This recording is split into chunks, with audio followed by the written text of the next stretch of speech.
জ্বালানি সংকটের প্রভাব পড়েছে বহির্নোঙরের পণ্য খালাস কার্যক্রমে।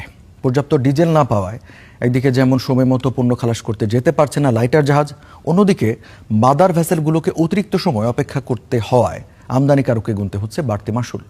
ফলে বহির্নোঙরে বাড়ছে জাহাজের সংখ্যা, সেই সঙ্গে আমদানি করা পণ্য বাজারে যথাসময়ে সরবরাহ নিয়েও তৈরি হয়েছে অনিশ্চয়তা।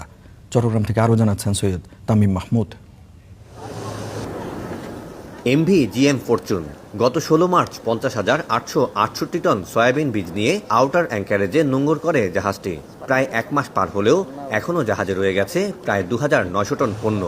এতে জাহাজটির টার্ন অ্যারাউন্ড টাইম গিয়ে দাঁড়িয়েছে ৩২ দিনে, যা স্বাভাবিক সময়ের দ্বিগুণেরও বেশি।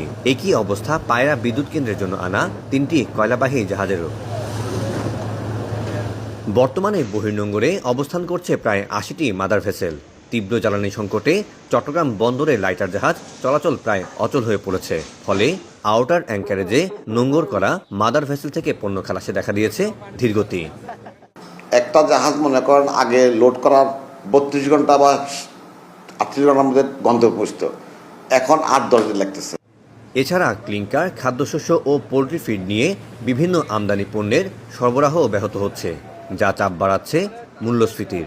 সেই সঙ্গে বিদ্যুৎ কেন্দ্রের জন্য আনা কয়লা সঠিক সময়ে খালাস করতে না পারায় বাড়ছে সংকট।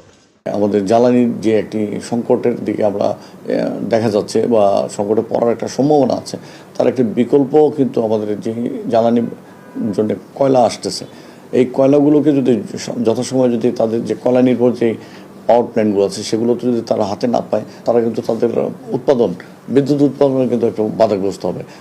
ন্যূনতম এমন বাস্তবতায় আমদানিকারককে গুনতে হচ্ছে অতিরিক্ত অর্থ। প্রত্যেকটা মাদার ভেসেলের ড্যামেজ হচ্ছে, এইটা নিয়ে আমদানিকারকের খুব শঙ্কিত। এই ড্যামেজ অ্যাভয়েড করার কোনো সুযোগ নাই, আর এই ড্যামেজ আলটিমেটলি তাদেরকে দিতে হচ্ছে, এবং এইটা দিলে এইটার এই ইম্প্যাক্ট এটার প্রভাব কিন্তু ভোক্তা পর্যায়ে পড়বে। চট্টগ্রাম বন্দর থেকে বিভিন্ন রুটে চলাচল করে ১২০০ লাইটার জাহাজ। Syed Tamim Mahmud, star news, Chittagong.